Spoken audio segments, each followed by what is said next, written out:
With the Clemson loss, the Fire Coach Davis voices are growing even louder, so I figured it's finally time for me to weigh in.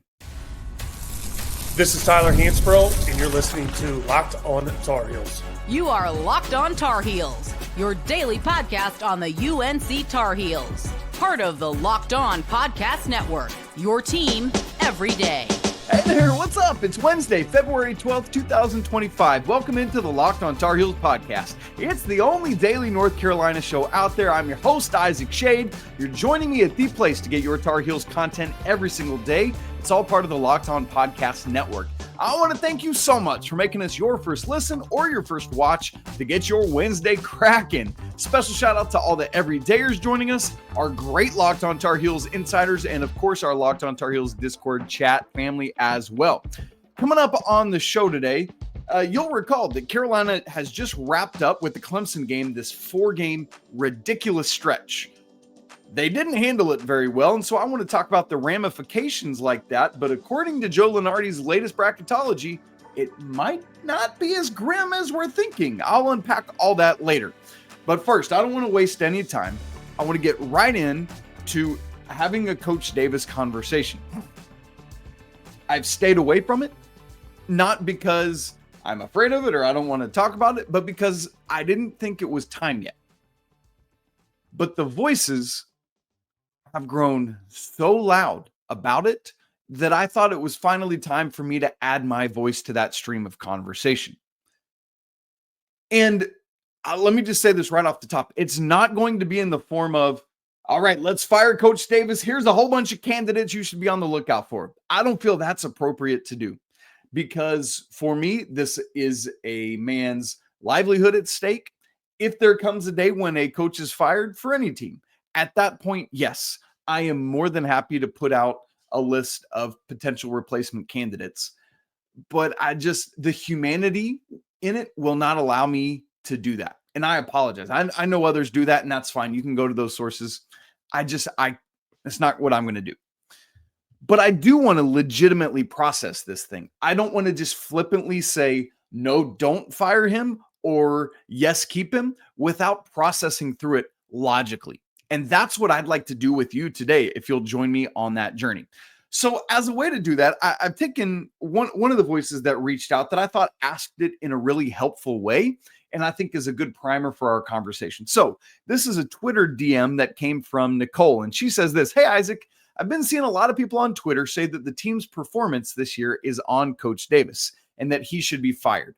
I also see people on Twitter like Theo Pinson say that the issues are more player-oriented and not on the coach. Could you speak to this and give your opinion? I like how Nicole asked that, and so that's what I'm going to do. She also says, and I think this is helpful, I know the lack of a big with Mondo leaving and Jay Wash not exactly filling that role like we hoped, in addition to not really hitting in the transfer portal, has hurt the roster this year. Is it a mixture of the two? I think Coach Davis is a great man and a solid coach from what we saw in his first year and last year, but I know a lot of people are saying this can't go on much longer with the program that Carolina is. Would love to hear your opinions. Thanks. This is great. Very logical, very rational from Nicole. And that's where I am. I like to get emotional about wins and losses, and I think that's fun and good, but this is not something to get emotional about. This is something we have to have a logical, rational conversation about. So that's what I'm going to do. I was thinking about it in the shower. Are you with me? The shower is where the best thinking happens, right? And so I was thinking long and hard about this in the shower on Tuesday morning. And here's the process that came to me of how to think through this. Basically, what I wanted to do, like anytime I'm making a decision, or if somebody comes to me for advice in making a decision, I say, okay, put yourself in that reality and then play it out. What would it be like? What would it look like? So that's what I did for this. I put myself into a world where the Tar Heels have fired Coach Davis. And what I'd like to do is present two options: the world in which you fire Coach Davis, and then a second option that's outside the box. And I want you to go with me on it when we get there. So here's option number one: fire Coach Davis at the end of this season. Again, this is a hypothetical. We're going to live in this reality. At that point, you have to pay the buyout for Coach Davis, whatever that would be. At that point, because there's no obvious candidate that you go to, after Coach Matt Doherty, it was obviously you go to Roy Williams. There is not that person right now. There are a whole bunch of candidates out there from within and without of the family, but nobody that's like a no-brainer. Duh, obviously this is who you got to go get. So you've got to then go find the new coach, interview him, all that stuff. You've already paid a buyout to Coach Davis. Now you've got to pay this new coach whatever money that is, whomever that may be, and then let him or her look at the roster. I would imagine because of the coaching turnover, you lose a lot of guys. Obviously, RJ Davis and a couple others are already out the door because of eligibility being exhausted. Jalen Withers, Ty Clotter in that boat. A couple others probably out the door to the NBA, and then a bunch of others probably transfer out. So for better or worse, this new coach would then have to put together a completely and entirely new roster. There's probably going to be some that stay. And you have to wonder, do the freshmen, the 3 committed incoming freshmen, what do they do? And then you've got to see if you can figure that out year one. So brand new coach, probably new staff along with him, and probably a whole bunch of new players. And then you see, can we figure that out in year one? Because that's going to be the expectation. If we're firing Coach Hubert Davis, it's because we think that in this day and age of the transfer portal, we can immediately make it happen. Well, what have we seen? At some places that has worked, and at some places it hasn't. I don't think there's no cut and dry answer for why it does or doesn't work at any specific place. So, for example, this year at Louisville in the ACC, we're seeing it work. Pat Kelsey has come in and done a phenomenal job in flipping this thing. But 2 years ago, for Kenny Payne, it did not work. In his 2 years at Louisville, 12 combined wins. And I know that was a little bit earlier in the transfer portal, but it was in the transfer portal era. He was not able to do it. So Louisville is a great example of it working and it not working. Kentucky, Mark Pope comes in this year, basically has to reconstruct the roster similar to Pat Kelsey at Louisville. It has gone pretty well for Kentucky. They've gone through a slump, although they did just win on Tuesday night at home against Tennessee. And so I would say, mostly really good for Kentucky this year. Who just left Kentucky? John Calipari. Bad. That's been an example of this not going well, right? He had to completely reconstruct his roster at Arkansas. One guy kept Trayvon Brazile, came back. Everybody else is basically new, including some guys that came over with Coach Cal from Kentucky. That's not gone well. So there are no guarantees in this scenario that we're talking about that it's going to go well immediately in year one for whoever this new coach and new players would be. It might, but it's not a guarantee. So that's option one. And for me, the logical conclusion of what happens there. Fire Coach Davis, pay the buyout. Who's your new coach? Got to pay him as well. Got to pay a whole bunch of new players. And then maybe that works. No guarantees. So that's option one. Option two is this. You keep Coach Davis. You hire a GM, as Coach Davis has been talking about. And also, I think a couple people, by the way, might be confused about that. Like a couple people have asked, you think a GM is going to fix this? And I think people are assuming that we're meaning there's a GM going to be hired this year and it's going to fix things. No, we're talking about hiring a GM ahead of next year to help with next year's roster. So just to make that clear. So option two, keep Coach Davis, hire a GM to help with roster construction and figuring everything out for next year. And here's the key to this with me. All the money that you would have spent on buying out Coach Davis, all the money that you would have spent on hiring a brand new coach, that's if you're going to get the kind of caliber coach that you're thinking you want to get, it ain't going to be cheap. So take all that money and give that to a general manager and to a roster. Don't spend it on firing Coach Davis. Don't spend it on sending him away and hiring a new coach. Instead, here's my outside the box crazy idea. Spend that money on players. Because Coach Davis has already proved, in my opinion, that with the right mix of players, he can earn a number one seed. With the right mix of players, when they get that mix correct, they can have a really strong run all the way to the national championship. I would still contend that the first part of that year did not go well because they hadn't figured out the mix yet. It was not Dawson Garcia. He wasn't it. It was Brady Manick. Now, I push back on that might be, well, why couldn't they figure that out? That's transfer portal, baby. Sometimes it's going to take time to figure out how the pieces fit best. So I would rather, or in option 2, if you go with this option, what you're doing is mitigating the risk and saying, hey, we've already got a guy in a person that loves this place like bonkers crazy, who is fully committed to this place and to these young men and has their best interests at heart. He's proven that he can take the right combination of talent and do a lot with it. You give him the money to hire a GM and the money to hire the right players, and then you go. That to me makes a ton of sense. So don't buy out Coach Davis. Don't buy a new coach. Buy a roster. And then see what happens. That to me, option 2 feels like the wiser of these two options, because it is less upheaval, it's less logistics, it's less unknown, right? The variables here would be the GM and returning players and new players, either through the transfer portal and your freshmen. The variables with option 1 are loss of money, meaning probably less money to spend on players. And I know we've got everything new next year with rev share and all that coming in. I get that. We're not talking about that right now. That is a conversation to have, but not in this conversation. And then who is this new coach? Do you get the right guy or girl? I don't want to assume it's going to be a man. And then, just how does that culture fit? And you got to take some time to get that figured out.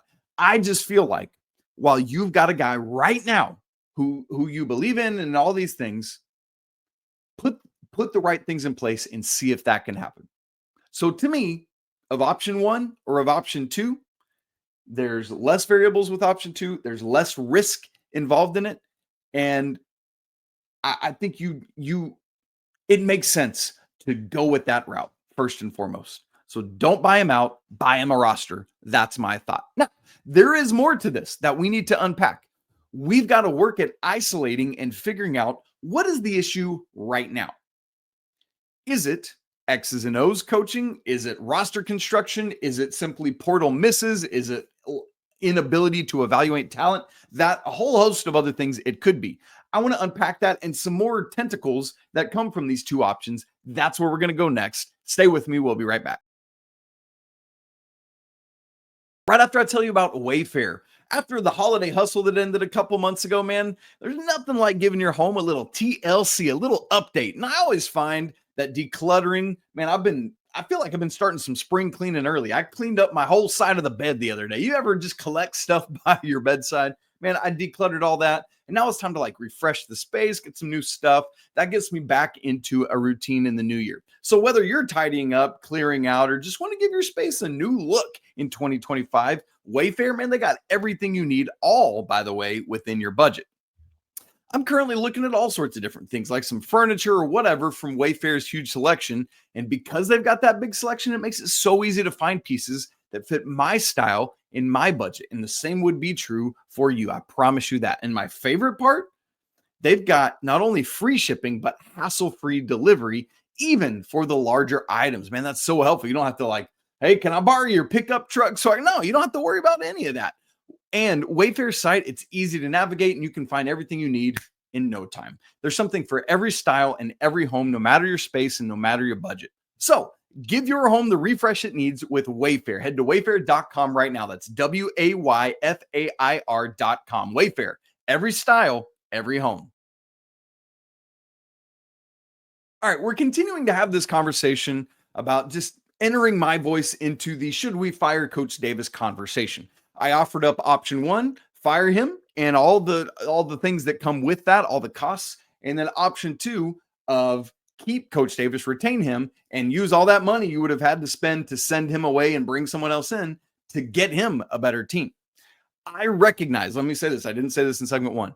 There are going to be a lot of you out there that vehemently disagree with me, and that is fine. That's why I'm here. It's for me to be a voice and then you to think through and process and engage with me. Tell me why you think I'm wrong. Tell me why you think you're right.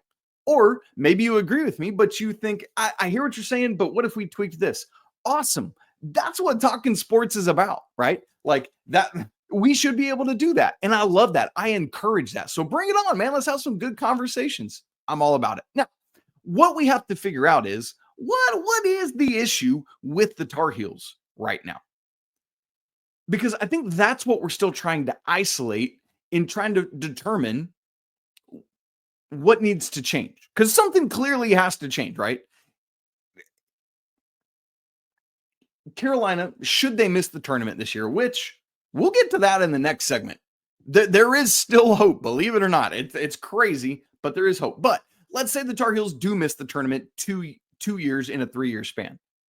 That is simply unacceptable for the University of North Carolina, even while recognizing that in the transfer portal NIL era, things are going to be back and forth sometimes. It's going to be wildly harder for any program to say like, hey, we're riding a 30-year streak of making the NCAA tournament every year. I promise you, everyone is going to struggle at times in this new era, even more so than teams did previously. It's just part of it. It's harder to maintain a program of sustainability. But for Carolina, what we got to do is work at isolating the issue. Is it coaching? And by that, I mean specific X and O's on the floor. Is it coaching in terms of utilization of your personnel, figuring out how to do that? Is it coaching in terms of roster construction? Because that is coaching, right? Like being able to identify the pieces you need to either play the style you want to play or, getting guys in and an inability to recognize how they play and adjusting your coaching to that. Both can work, but either could be a coaching issue.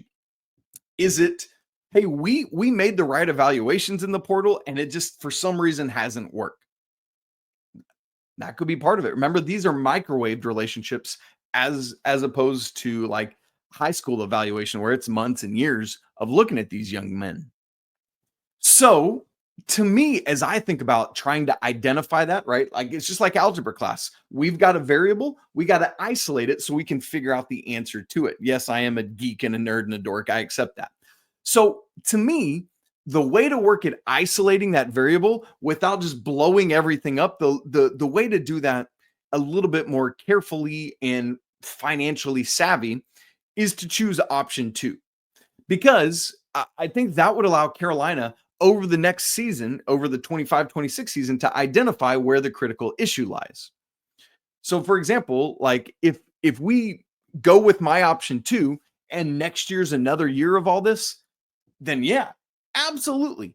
Probably at that point, there's going to be very difficult conversations after this year. I'll say that. But if you isolate it, go option 2 and still next year is like this year, hands are tied. You got to pull the trigger at that point. I recognize it. As part of this conversation, because we were having some of these conversations on the Locked On Tar Heels Discord on Tuesday, and my guy Whitaker asked me a good question. He said, or really just posed it to the group. He said, I think there are a lot of fans a bit disturbed at the fact that they felt they saw this coming with the way the roster was constructed while simultaneously believing that the staff didn't. Meaning this offseason, for example, we talked about all the time. Hey, maybe guys hit, but on paper, it feels like we don't have what we need in the front court and everyone's too short.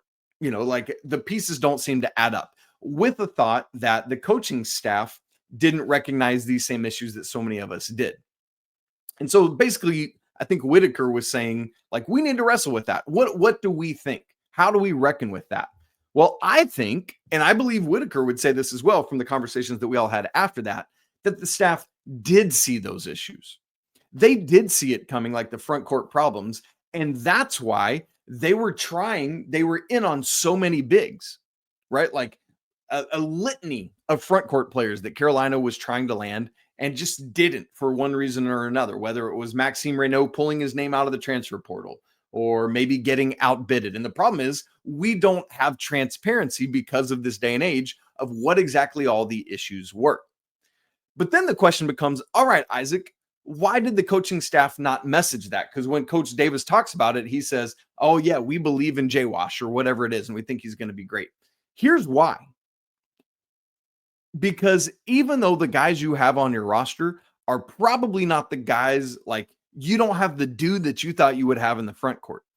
You can't further damage the psyche of the front court players that you do have by just going out there and being like, well, we're screwed. We didn't get the guys we want. No, that's not how a wise coach handles things. The staff wisely recognized that.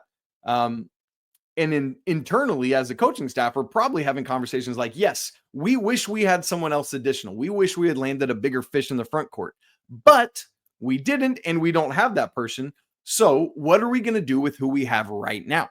The best thing you can do is encourage them and lift them up instead of bashing them in the press. For example, I truly don't think they were probably as confident in Jay Wash privately as they made it sound publicly. But what else are you going to do? You're going to walk out there if you're Hubert Davis and say, hey guys, I really don't think this Jalen Washington is going to take the steps forward this year, but we couldn't land anyone else. So I guess we'll just see what happens. No, that would be dumb of him as a coach to say. So it's the principle of publicly defend, privately figure things out. So I think that's where all that, yes, absolutely. The coaching staff recognized the issues at play. But hear me through all of this. I am not saying that things aren't bad right now. This year is bad. The pieces aren't fitting together. I fully believe this year is about roster construction issues. And like, for example, if the three-point shooting was intact at the level I think we thought it was in the offseason, Carolina still wouldn't be a top 10 team, but I think they'd be a top 25 team. But the shooting just hasn't been there. I think, unfortunately, a ton of that is Cade Tyson. Just not like if Carolina had landed Kobe Brea instead of Cade Tyson, different conversation right now. So I'm not saying it by any means. I am not saying that Coach Davis is on solid footing right now. I'm not, and he's not. I recognize that. What I am saying, though, is that before we rush to make a change, we need to consider all the associated costs with making a change. And I don't just mean financial costs. I mean personnel costs. I mean turnover. I mean figuring out a new system and all this new stuff. There's a whole bunch of costs at play. And if you want to make a change, you got to reckon with all of those. Now, also what I'm not saying is you just keep on blindly going the way things are. If you choose my option 2, which is what I think Carolina will do, we have to recognize, I think that, and the staff probably recognizes things are a bit tenuous right now. We've got to have not just a great year next year, but probably a multi-year run of having strong years, because it can't be every year back and forth like this, because that's the pattern so far. Also important, and also something I'm really curious to see, the school spent all this money on football, and I think there is a big concern out there if the school is putting too much focus on football while recognizing that we are a basketball school first and foremost. Yes, I think it's critically important to up the football game, because that puts you in a better tier in terms of viability for being in a different conference, or just sustainability of these top 2 income earning sports, both men's basketball and football. But I just want to make sure, and I think there's trepidation of like, we're spending all this here on pigskin, we're going to do that for men's basketball too. I think that's something we're going to find out a lot about, just how much the university is willing to commit to men's basketball this offseason. So we need the school to prove to us, hey, we're not forsaking men's basketball here at the altar of football. Bottom line for me with all of this conversation about Coach Davis and what you do, Whitaker asked me this on the Locked On Tar Heels Discord directly to me. He said, at Isaac Schade, are you bringing back Hubert Davis for another year if the decision was yours to be made? My answer is yes. I am bringing back Hubert Davis for the 2025-26 season. But there are things that have to change. There are updates that need to be made. Got to get the right GM. Gotta have a better evaluation of talent and getting that right talent. If that means spending the money, by golly, you got to spend the money. Whatever it takes, got to have the right roster construction, and got to be willing to do the things that make it work. So ultimately, my answer to Whitaker and to you all is yes, I would choose my option 2 from above, and I would bring back Hubert Davis, and let's make it happen next year. That's where I'm at. Now, what's interesting is that the Tar Heels are finished with that crazy 4-game stretch. And it did not go well. The Tar Heels were 1-3. And as bleak as things seem right now, according to Joe Lunardi's latest bracketology that came out on Tuesday morning after Carolina lost to Clemson, there might still be hope. Huh? I'll unpack it in just a second.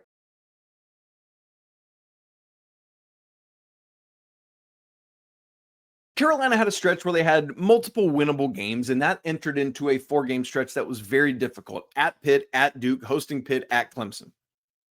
And we talked at great length about what Carolina needed to do in that 4-game stretch in order to find themselves in good shape from an NCAA tournament standpoint. There's a couple problems here. First off, Carolina went 1-3 in that stretch. They lost all 3 road games and only won their home game, the game against Pitt.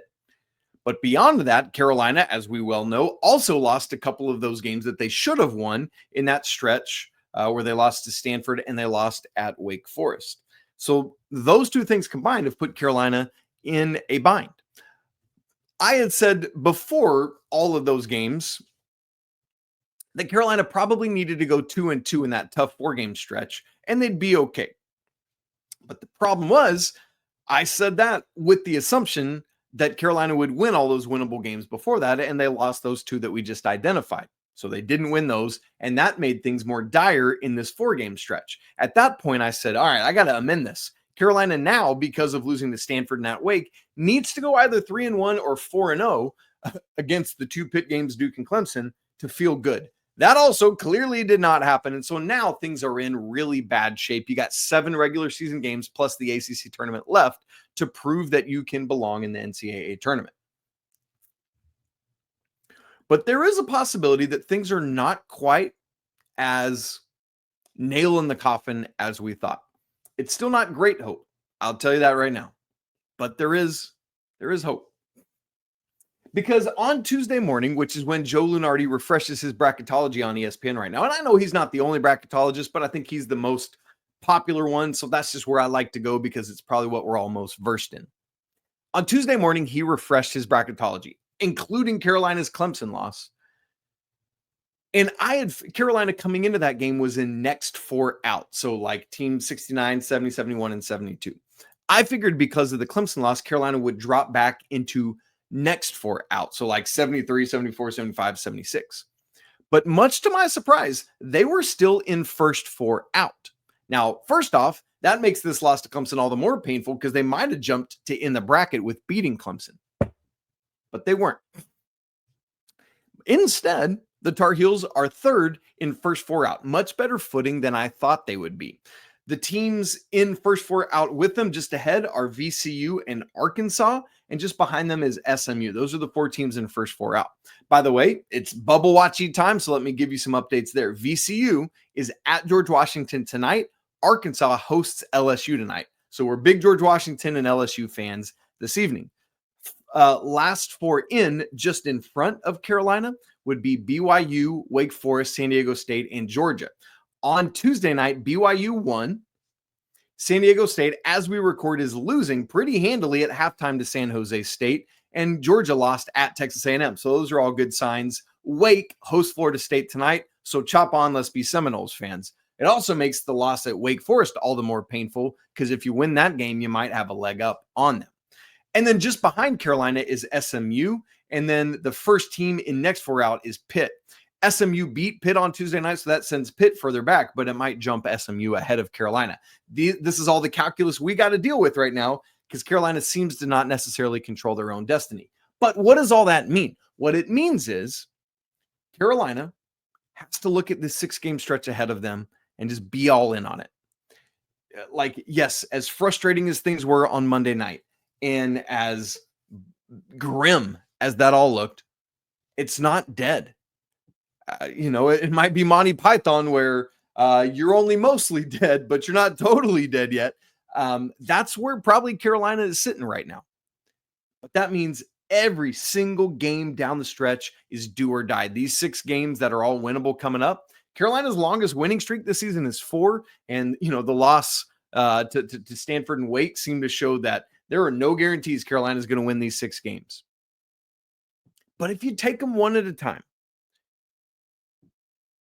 and you treat each one of these games like it's like do or die, game 7, we got to have it. If you can go into each one of those games with that thought process and that mindset, who knows? Because there's like that bubble, it's always populated by just middling teams like Carolina that are going to lose more basketball games. And so if the Tar Heels, who play 5 of their next 6 against teams that are outside the top 100 at KenPom, you don't know where you might be sitting heading into the regular season finale with Duke coming to town. Obviously, that game would be massive to win. But each win in these next 6 makes the next one matter more. A loss in this, which are mostly quad 3 games, that might be the nail in the coffin. So you're at Syracuse on Saturday. Syracuse, who, by the way, lost to Miami on Tuesday night. Miami is just second win of the ACC.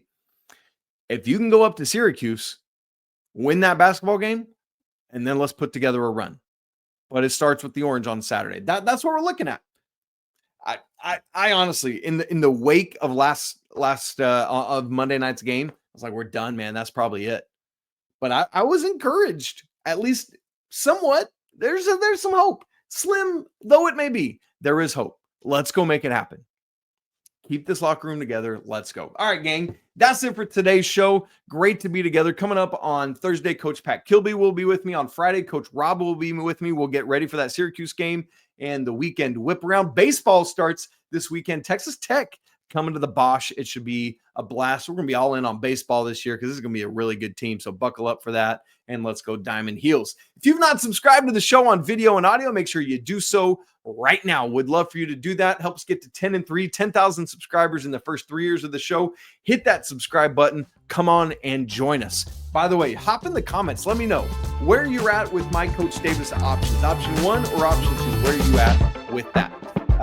If you have not subscribed to the Locked On Tar Heels Insiders, go deep with the show, man. Do that right now. Would love to be able to connect with you even deeper at that level and give you other perks like access to my stats and charts and data and stuff like that as well. If you want to join Locked On Tar Heels Discord, that link is also in the show notes. Would love to have you there.